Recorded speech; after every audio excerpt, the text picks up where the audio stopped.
Oké, dames en heren, ik was gisteren op school en er was er wat super geks gebeurd.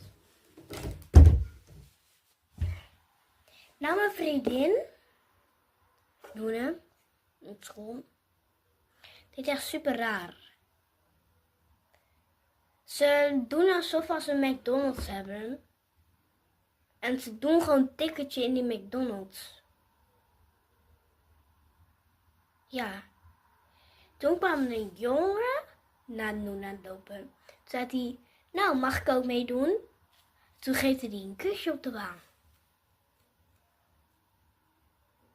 Bij mijn vriendin. En ze houdt niet van jongens.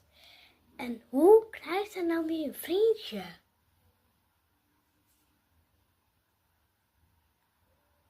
Bij de volgende vrouw komt hij weer terug.